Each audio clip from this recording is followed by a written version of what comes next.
I would like to, if I could have your attention briefly, I'd like to welcome everyone here to what is the third in a joint series that we've been putting together with the Council on Foreign Relations, a series that we're extraordinarily excited about. This is the third one. We hope to do many more, and we think it's a wonderful partnership with the CFR, and we're grateful for them sending such excellent speakers.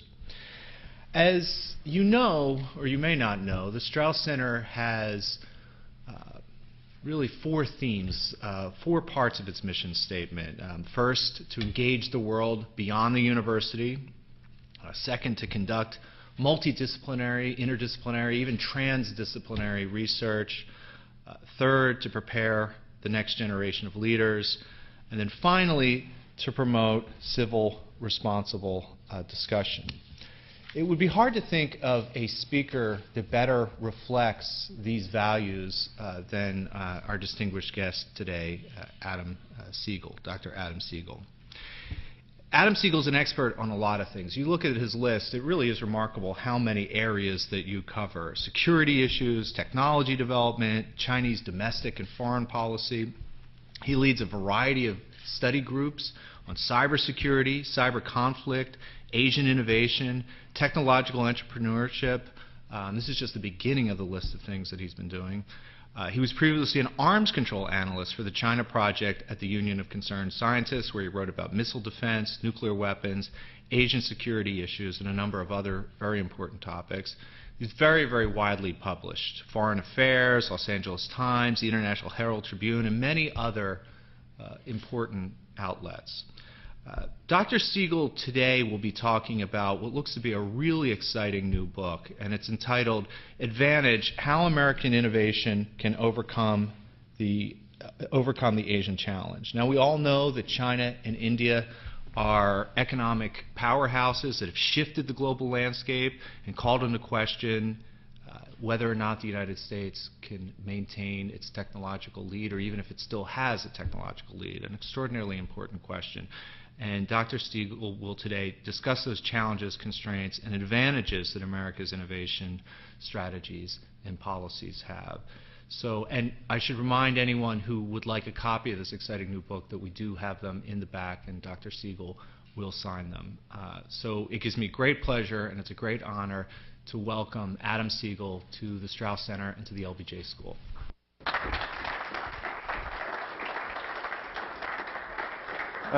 Thank you very much, Frank, and thanks very much to the Strauss Center for having me here today. It's a real pleasure to be able to speak to you.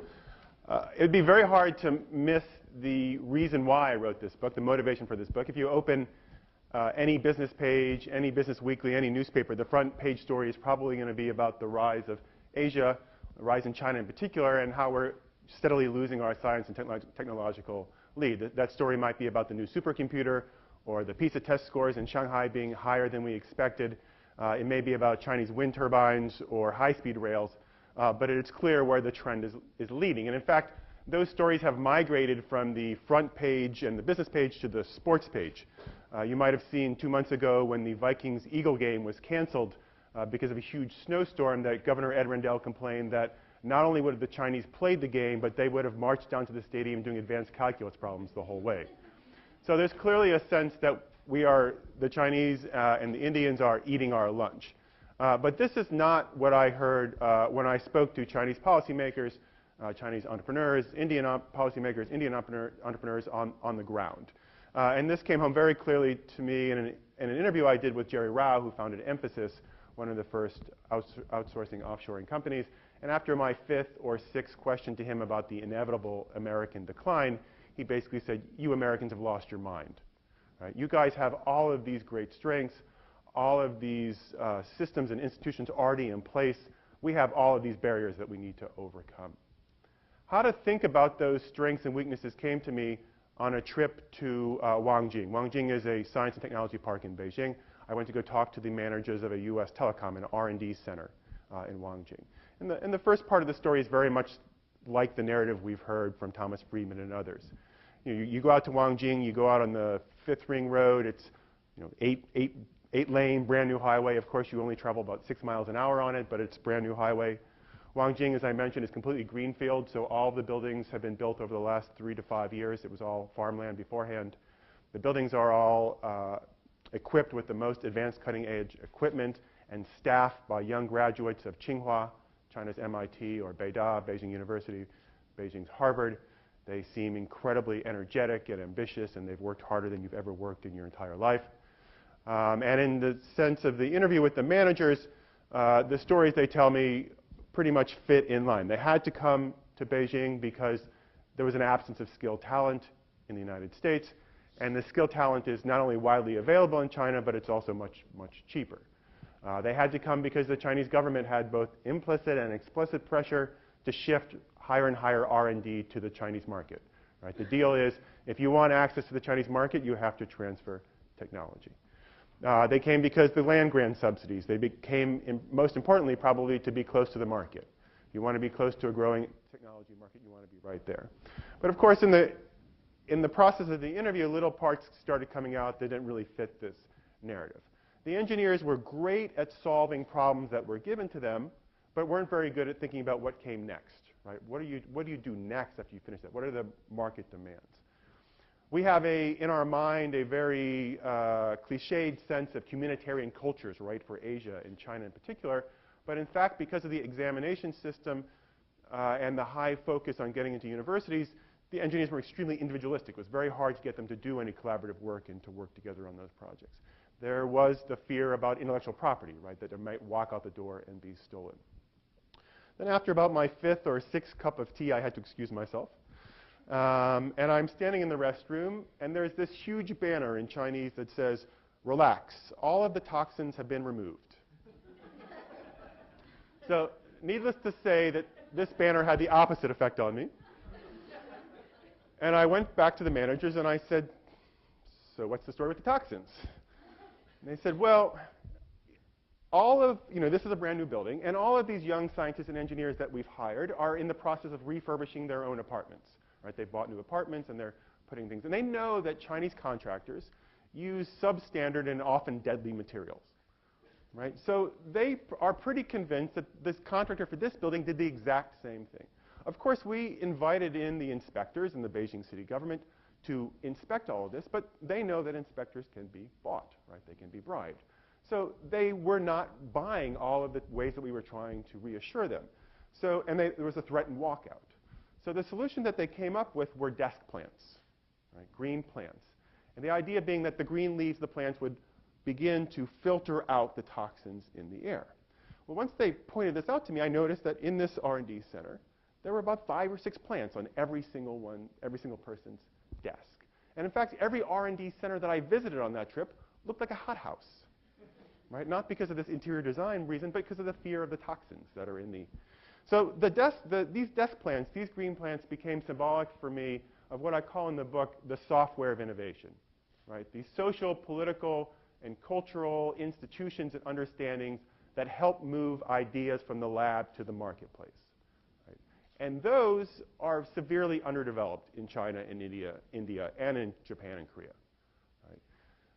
We've been extremely focused on the hardware of innovation, right? That's what we've been seeing in the papers, right? How much investment is going into R&D? How many engineers and scientists there are? How many patents have been produced? How many papers, right? That's all the hardware. But it's the software that makes the parts more than the sum of their whole, right? They're the things that actually create an innovation system. And software is very hard to build because, as I said before, software is social, political, and cultural, right? So to build those things takes longer to do it, and in fact, it takes more political capital than just investing in those things.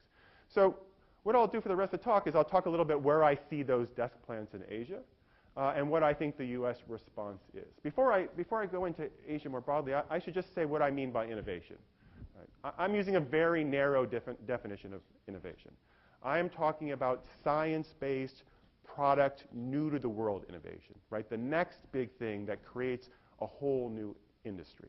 It may be in the case of China and India, in fact it is right now, that the most important innovation that's happening is what we call process innovation, right? Incremental changes on a given design, making something more cheaply, more quickly, bringing it to market faster.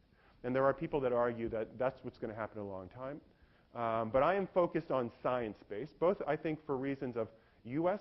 economic and national security, but also because China and India and the other countries in Asia aren't happy with the just doing process and incremental, right? They want to move to the next step.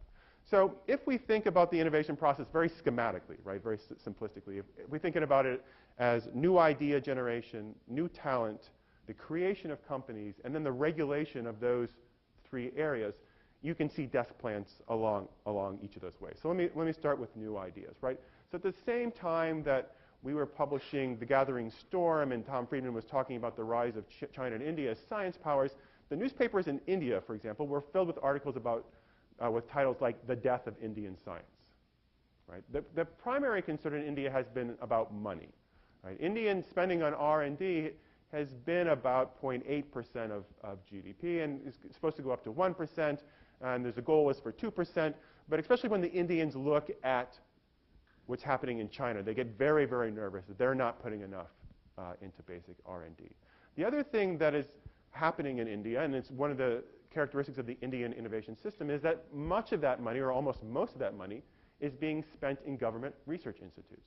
Right? Unlike the Chinese, who have been, over time, managed to shift their innovation system from one that was dependent on government research institutes to one that focused on enterprises and increasingly a larger focus on universities, the Indians have not been very successful over time doing that. Well, government research institutes are run like government bureaucracies.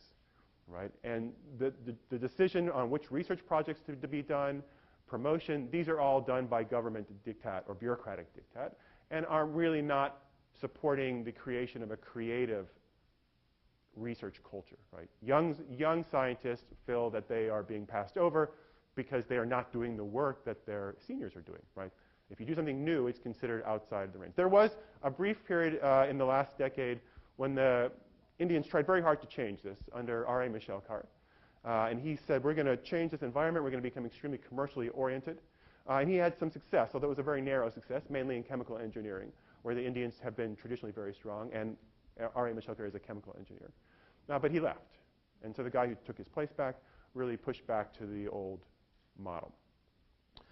The Chinese, as I said, the problem for them isn't money, right? They have plenty of money. And they have these massive, ambitious plans, 17 mega science and engineering plans listed in the 2006 guidelines for science and technology.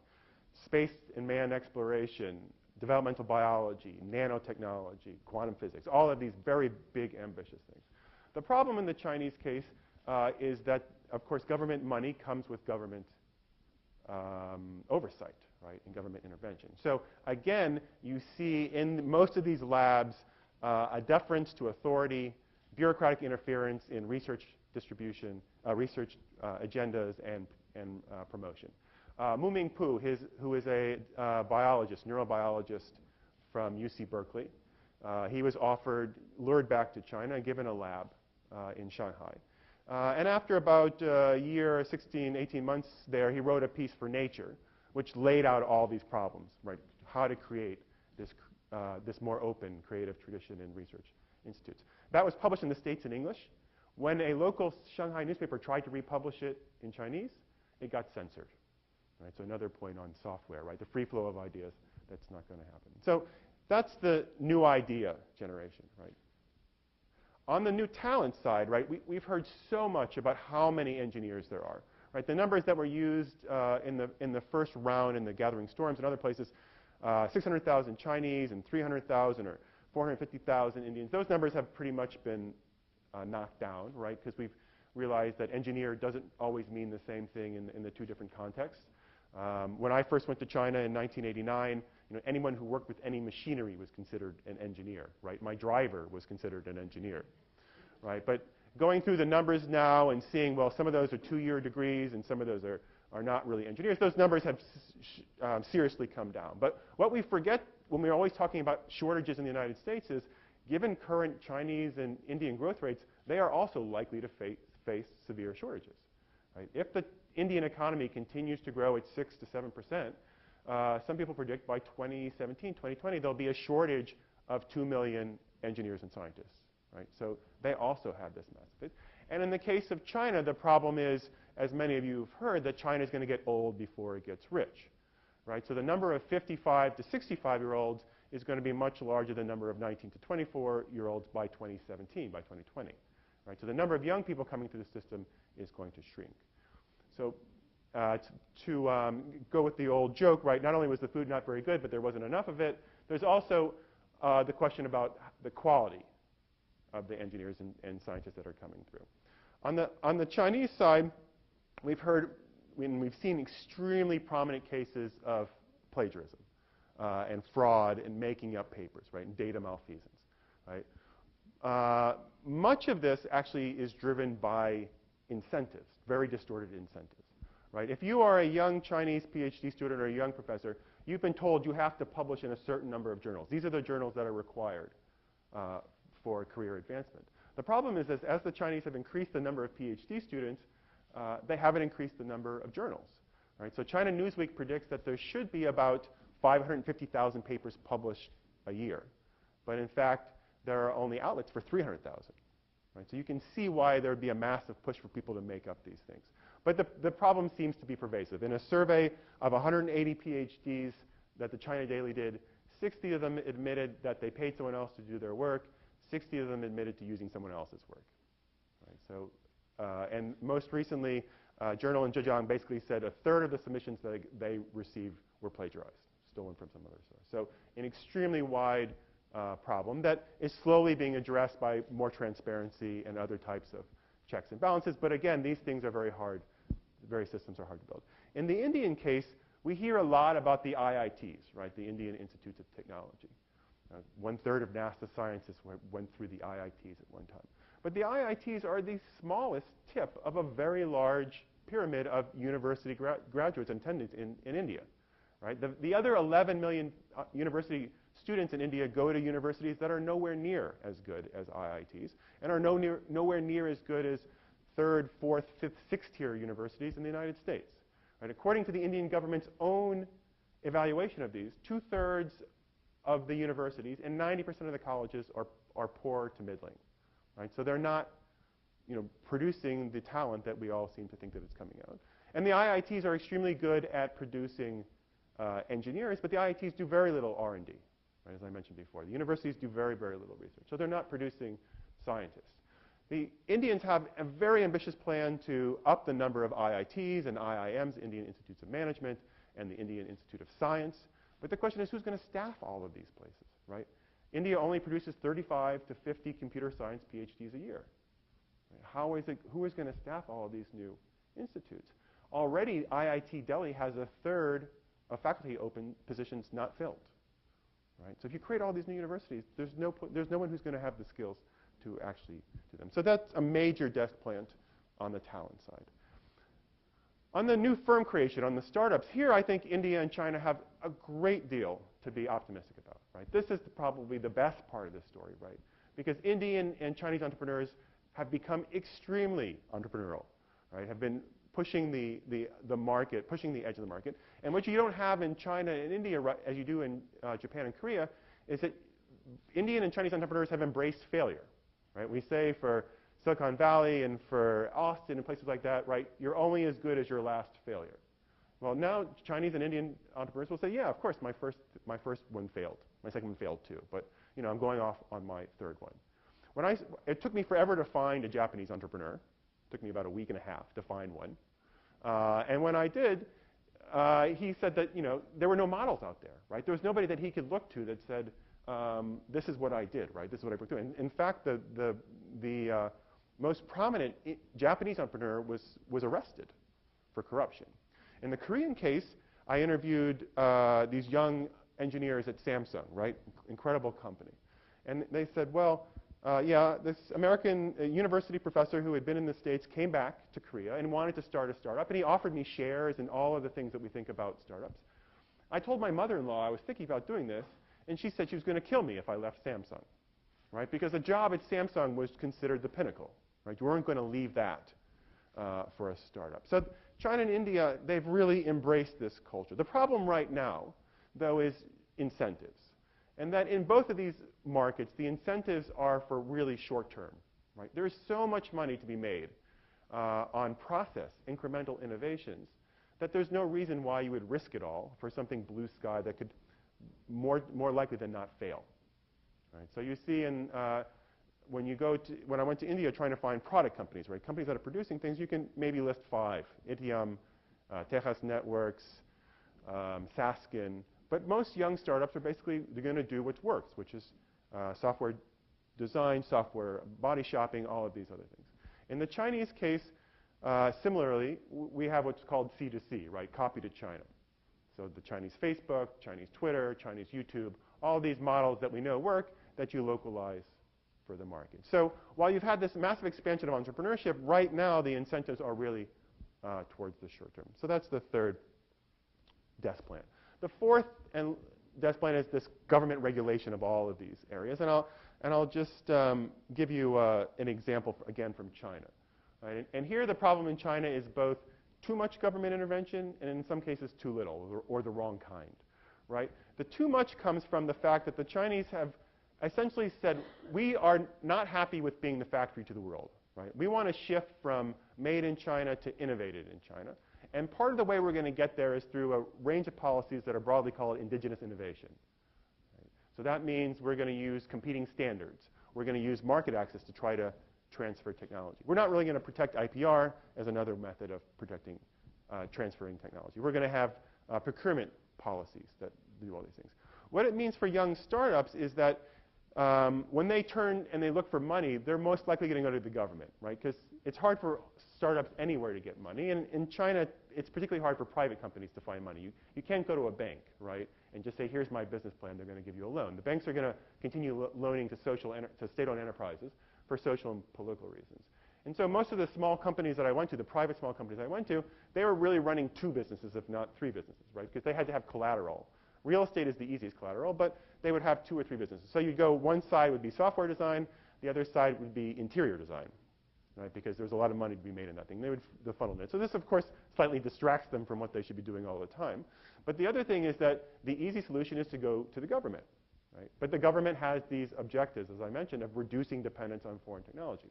So 2 guys in Shanghai had what they thought were blue sky, really creative ideas for chip design, having problems raising money. And the Shanghai city government basically said, we'll give you $5 million, but here's an Intel chip, and we would like you to get as close to this Intel chip, wink, wink, nudge, nudge, as quickly as you can.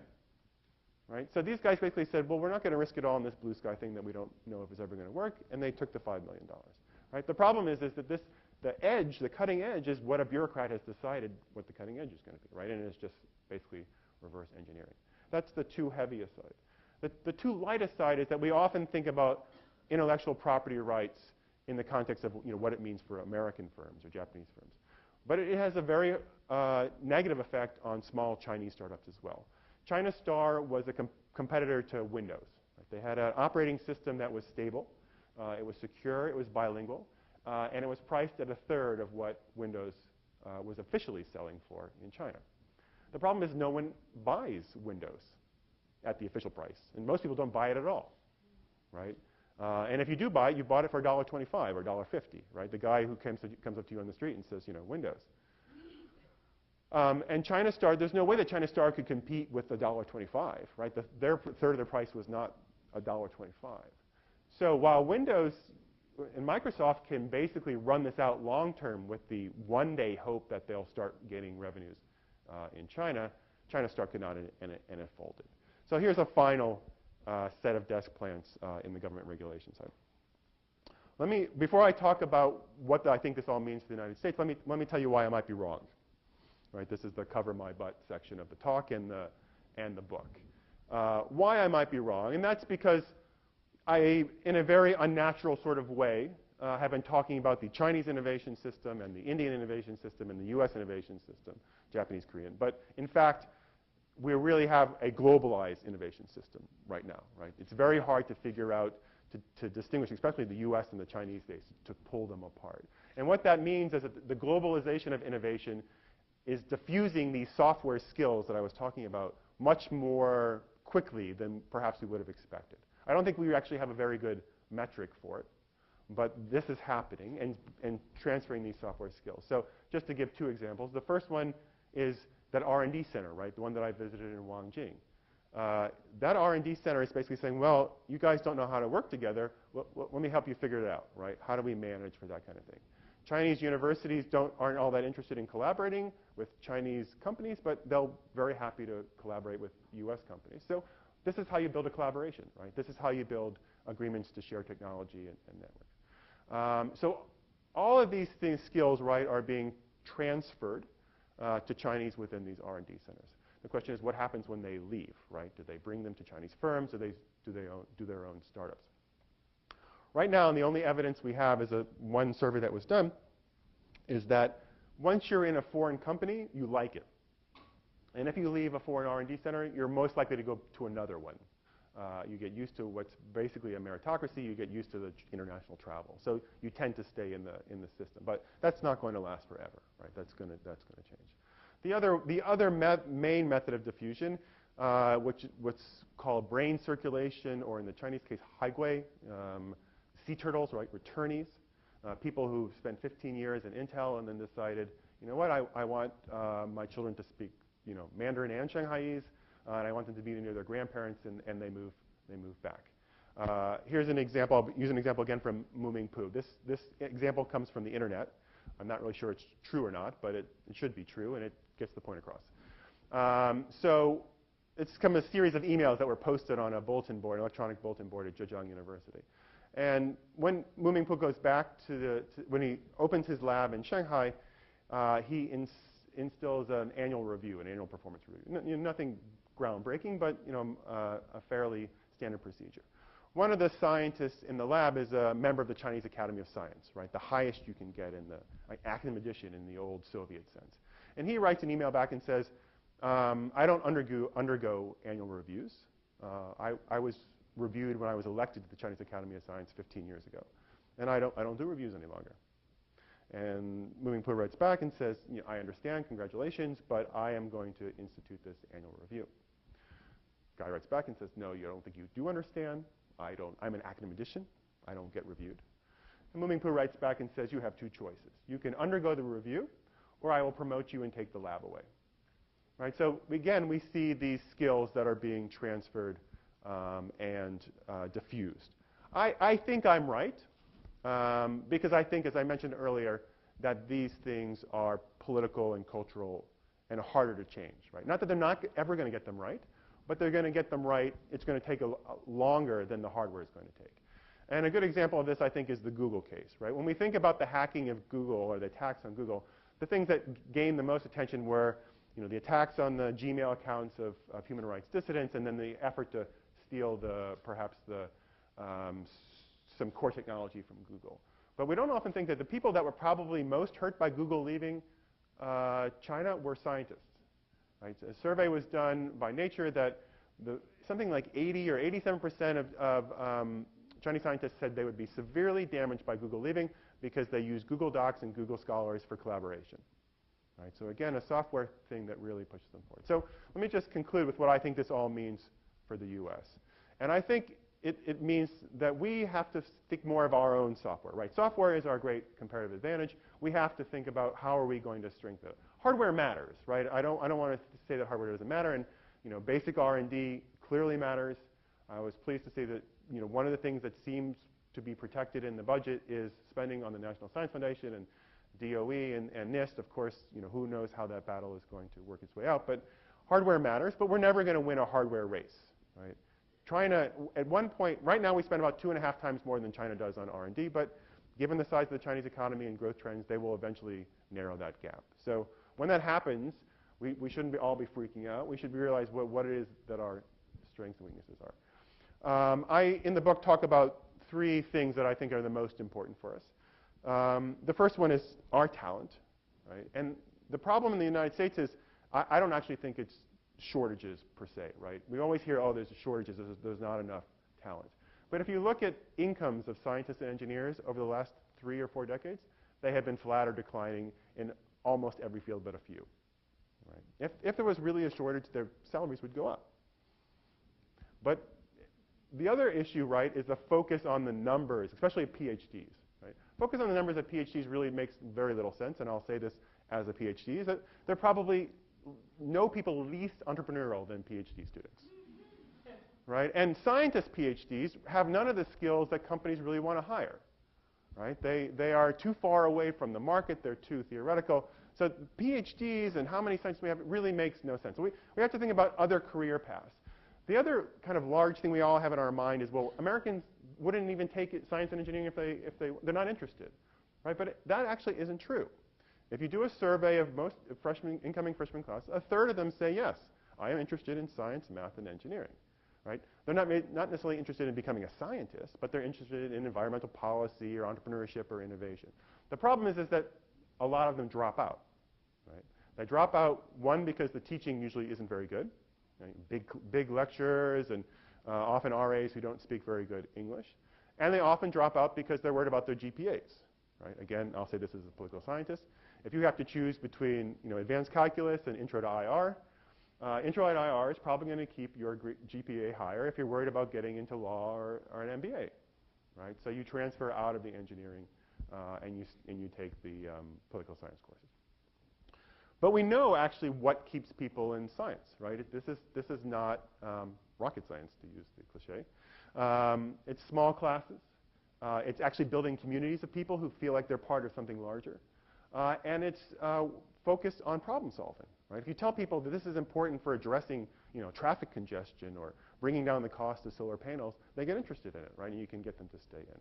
So one of the things I talk about in the book is what kind of career path can we permit? And one of them is professional science degrees.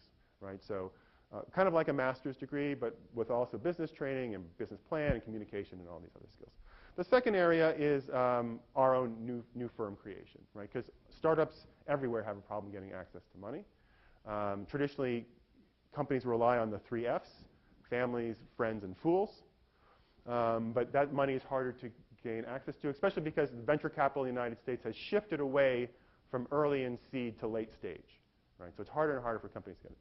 One of the things the Obama administration just announced is the startup initiative, $1 billion matching grant for companies, for small startup companies.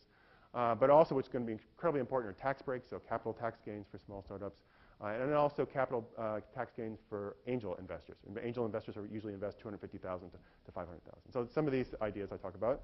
And I also talk about how do we get more ideas out of the universities to companies, right, to small companies. Because the relationship is becoming extremely competitive over who owns the IP. Right? So can we change those structures? And then the final area is what I'll conclude on, which is that we often, with the focus on the hardware, we think, well, how big is the U.S. innovation system? How much are we spending on R&D? But I think the greatest strength of the U.S. system is not its size, but its connection to all of the other innovation systems in the world. Its connection to these other emerging ecosystems. Right? So if you look at Chinese scientists and their collaborator of choice, right, their first collaborator of choice, for every field but one, the collaborator of choice is in the United States. And that field is material science, and we're number 2. This is true for Japan as well. Right? So we're already extremely tightly linked to these emerging centers, which means that we will have a good sense of what's happening there. We should have a good sense of how we can market, how we can commercialize these things. But of course, that means that we have to remain open to both ideas and to people and to money. So visa reform, immigration reform, high-skilled labor, how do you get these people, if they want to stay, to stay?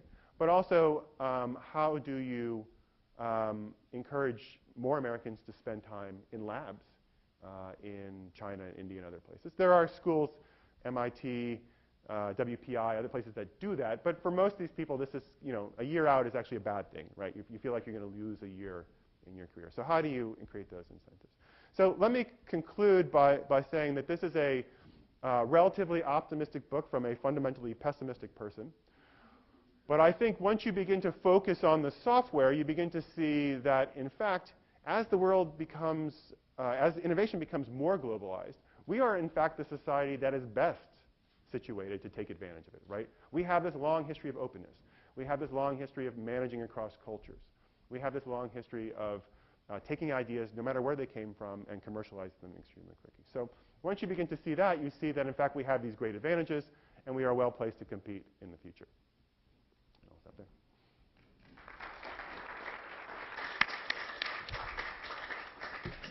Thank you, Adam. A terrific presentation. A lot to think about. I love the distinction between the hardware and the software, and I love what is very much a message against the conventional wisdom that the sky maybe isn't necessarily falling for the United States. We have about 20 minutes for questions. I'd like to kick off with, I've often wondered about the relationship in the United States, say in the last 70 or 80 years, between universities, government, and the private sector. And it seems messy, but there also seems a certain magic there. Lots of it focused, when you think about from the 20s and 30s on, very defense-oriented. But it's not a lesson. I mean, first of all, is that correct? Is that messy relationship something that is one of the sort of fuels of this innovation? And if so, where is that going? How is that changing? And second, is anyone in China or India thinking about that relationship, that sort of three-cornered relationship, and working it? Yeah, so, I mean, much of this was laid out in right as the war was ending, which was ending with Vannevar Bush's, Science, the Final Frontier, which basically said, government's going to take care of R&D, universities will do training and some research, and the companies will commercialize and also take scientists, and we'll have this, this triangle that goes there. And there's been much work that's been done that's looked at, how many jobs did Stanford create in the Bay Area? How many jobs did MIT create in Route 120? How many companies did they create? And this was one of the examples I talk about in the book is Phoenix. Right? So Michael Crow, who's the president of Arizona State University, has this model in his mind of making the university an engine of economic growth, and using both the research that's happening in the university and also creating this entrepreneurial spirit, incubators and all these other things. The Chinese and Indians, this is the model they want to recreate. Right? This is both, the Chinese since 1984 have been visiting Silicon Valley and basically saying, how do we recreate this? In a traditional Chinese kind of way, it's through the plan, right? You have these high-tech zones, and you tell the universities they have to move there, and the companies have to set up their R&D centers there, and that has not been as successful as the cases that have been more organic, like Zhongguancun, which is the Chinese university district in Beijing. The Indians have started to push now that Indian universities play a higher role in this R&D process and are encouraging small startups to come from these things. And so there's a case in Chennai, whose professor's name I've just forgotten, but he has been actually spun off several telecom companies. Of course, the problem for the U.S. as we look out now is, the big thing, and I saw there were protests yesterday, is budget cuts, right? Is what's going to happen, especially great public institutions like UT Austin and Berkeley that have played these incredible, important roles. This, like I said, hardware matters, so funding is going to matter. But on the positive side, a lot of this doesn't take a huge amount of money, right? It has to do about networking, collaboration, and maintaining those things. And the other example I talk about in the book is Maine. And basically Maine, because the University of Maine there had a new breakthrough in wood composites, and they got everyone in the room, which of course in Maine is pretty easy to do because there are only 6 million people there. But they got the community colleges and the universities and the boat builders all together to talk about, well, what do we need people to be skilled in? What jobs are they actually going to do? What are the markets? And they've been trying to spin off that. And that all came from a grant of $15 million from the federal government. So not a huge amount of money. Questions? Back, and if you could identify yourself too.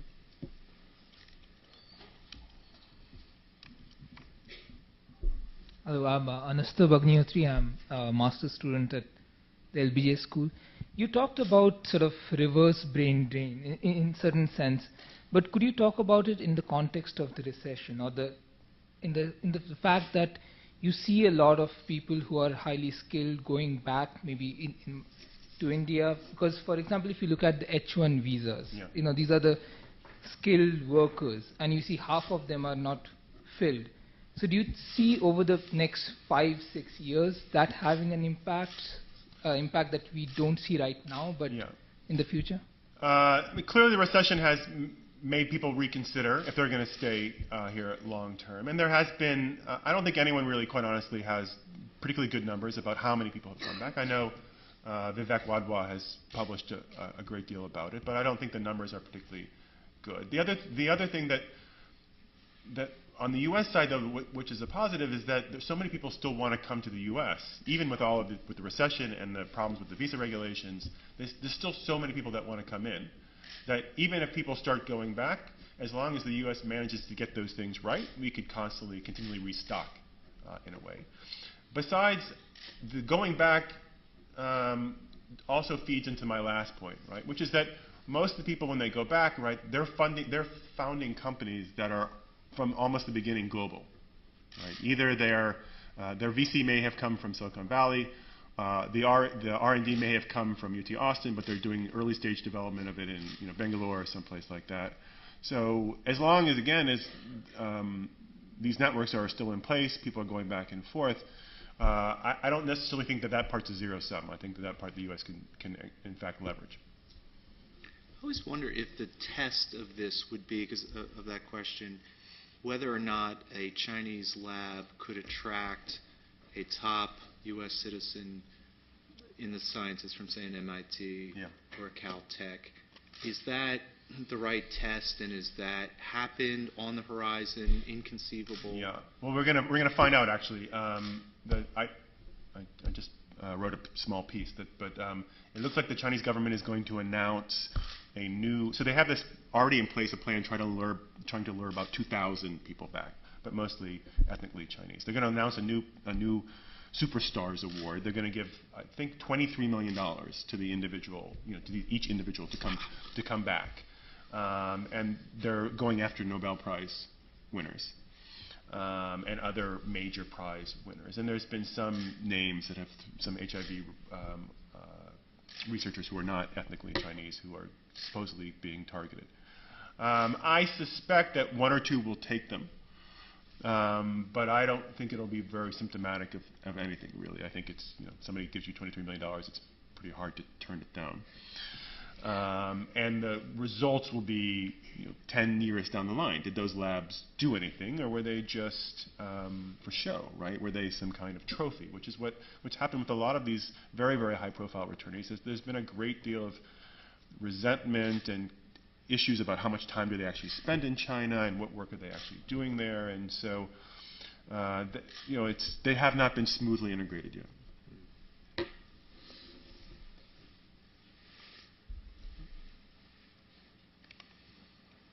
Down here, Braden.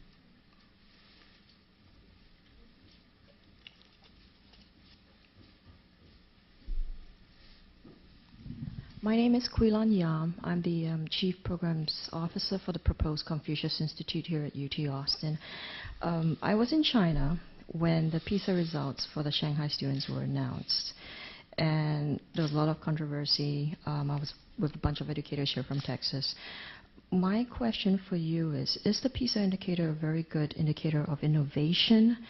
And there has also been a lot of articles that have came up over that particular test. And one that I remember had said that the U.S. was never in the top 5 or the top 10 in the PISA test. And I was wondering if you agree with that. Yeah.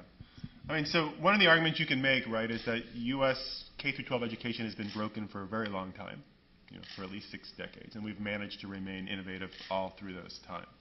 The PISA test, I think, has 2 problems. One is that it's an average, right? So it's the average test scores. And in fact, when you look, especially when you compare the U.S. to Finland and Singapore and these other incredibly small countries, if you look at the number of high achievers in the United States, it's in fact higher than any of the other countries. But it's also because we have such an inequality gap, that we have so many low achievers, that it brings our average down. So if you were just to remove the high achievers, we do very well, right, on raw numbers. And so the comparison probably should be, Austin, Boston, Silicon Valley, and Singapore and Finland, not the entire United States. The other issue is, what does it measure? Is it any indicator of innovation? Right? And here I think it probably isn't. Right? What it is an indicator of a society willingness to say, here are these exams, study for them for 6.5 days a week, and that's really what matters to us. And you know, if you were in China at the time, my understanding is that, in fact, there's a pretty loud debate in China right now saying, we don't want this system any longer, right? It was really good for us to catch up, but if we're worried about our innovation, we need to start thinking about what it is we actually want to be teaching people and creating more individual initiative and creativity. So while we worry more about exams and standardized results, the Chinese, I think, are having this debate that says, well, no, actually, we have to have a more creative, free system. I mean, this is a fascinating debate because for years, as you pointed out, you've had this contradiction between supposedly having one of the worst primary and secondary education systems in the world and then having a university system that is the marvel of the rest of the world. There was something that never sort of added up in all of this. And part of the story, of course, and there's been some op-eds about this, David Brooks has written about this, has to do with what you talked about, this innovation culture. Part of it is this question of, are these tests measuring anything? Is there anything else from this? Because we're in this, we constantly have this lament that our education system is broken. What, from your story and from your book, are the lessons that could be, given that we shouldn't overreact and given that these tests are somewhat problematic, but still, are there some lessons we should have? And is there anyone in Singapore saying, well, you know, maybe we should be doing things a little bit differently? Well, and the other part of the story, right, is immigration, right? If you look at, you know, PhDs, foreign PhD students make up 60% of PhD students in the sciences. So we relied on that. I think there is, and I think, again, you know, our debate, we're merging, right? The debates in Asia now are increasingly on how do we create a more innovative education system that is going to provide the skills that our citizens need for the next stage. I mean, I was at either Hitachi or Mitsubishi, I can't remember which one, and basically here's the director of R&D, and he said, look, the first part was really easy for us because it was just catch up. Yeah. Right? You guys decided what you were going to do, and we knew what the target was, and we then just did it cheaper and faster and smaller. But figuring out what it is that people don't know that they need, but they really need, takes other skills. Right? Creating new markets or creating new demand needs takes other skills, and we haven't been very good at developing that system.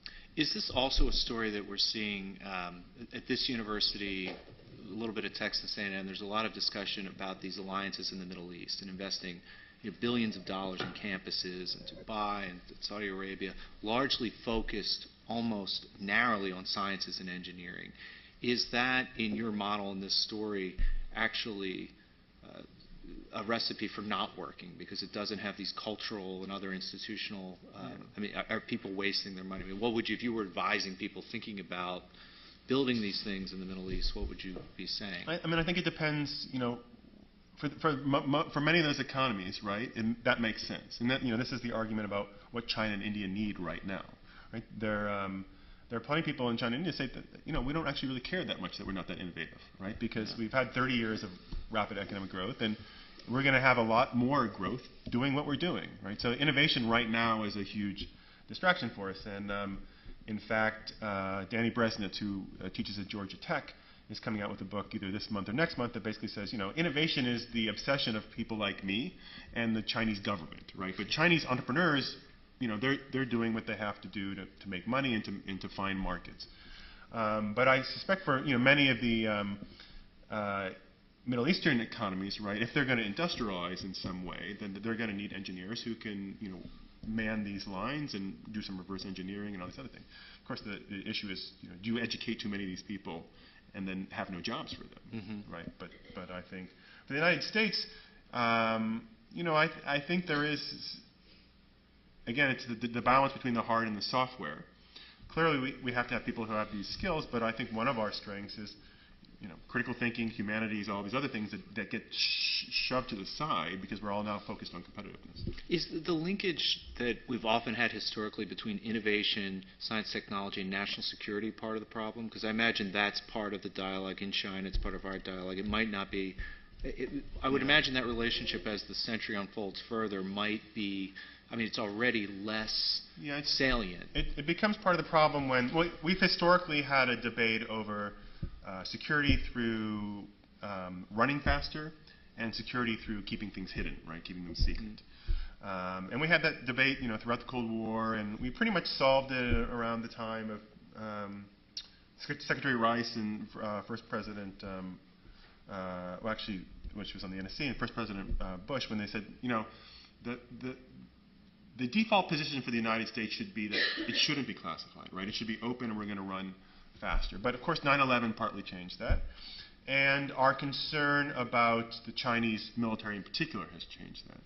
So there are numerous instances where trying to control dual use is probably not the best thing for our innovation side, right? And that's one of the paradoxes of globalization for the U.S. national security, is that it both is a threat on the diffusion of these technologies, but also is essential to our economic and national security, right? By running faster. So I was just out in Seattle, and some guy said to me, we want to use these small gyroscopes in a range of products. These gyroscopes are now widely available, but they clearly also have military use, right, in targeting and all these other things. So there's a concern about, are they going to get shut down by the state in ITAR? And so they're having real problems raising money because people have said, well, we don't know what the regulations are going to be on that.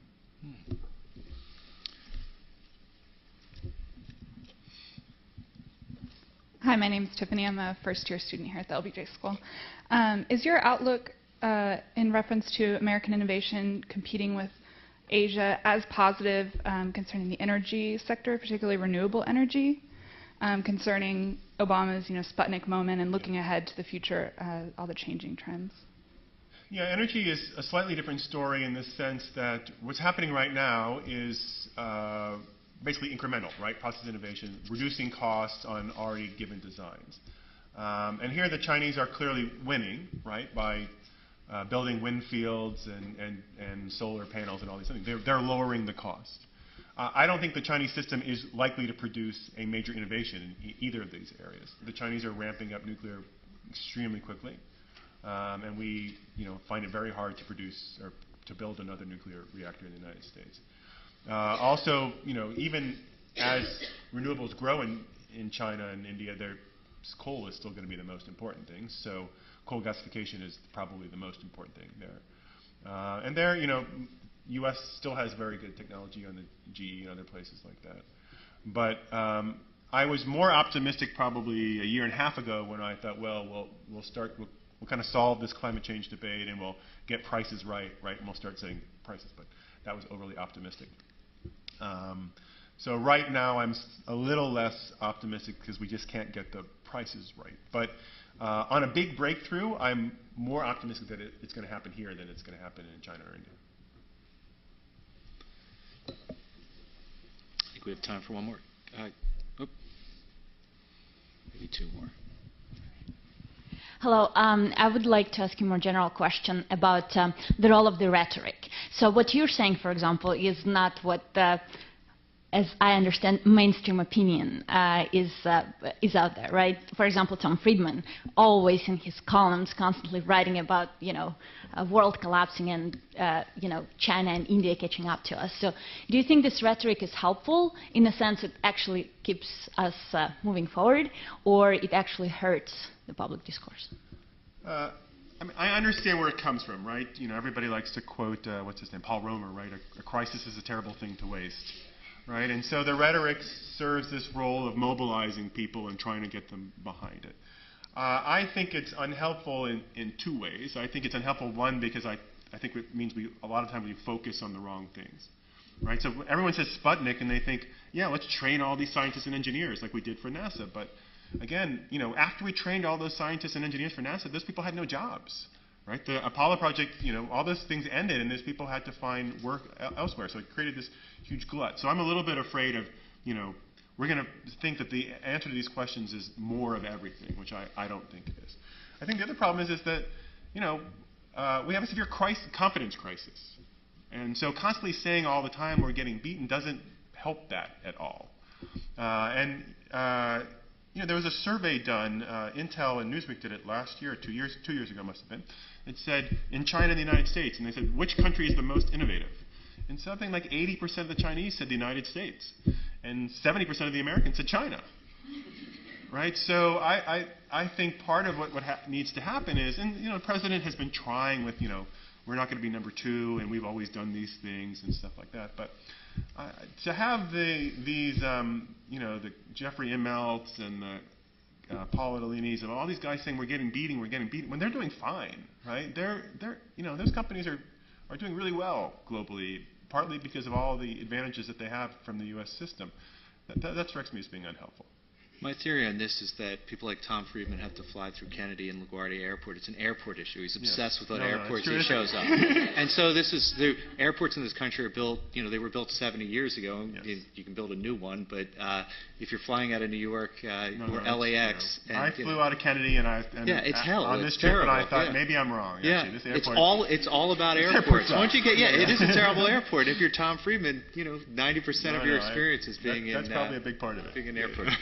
Well, Adam, I'd like to thank you. This has just been absolutely a terrific presentation. I've learned a ton. I'm going to go out and grab the book up there, and I encourage everyone else to. This is just such an important topic and set of subjects, and we're really happy you came down to join us, and we hope that you come again soon. So please join me in thanking Adam.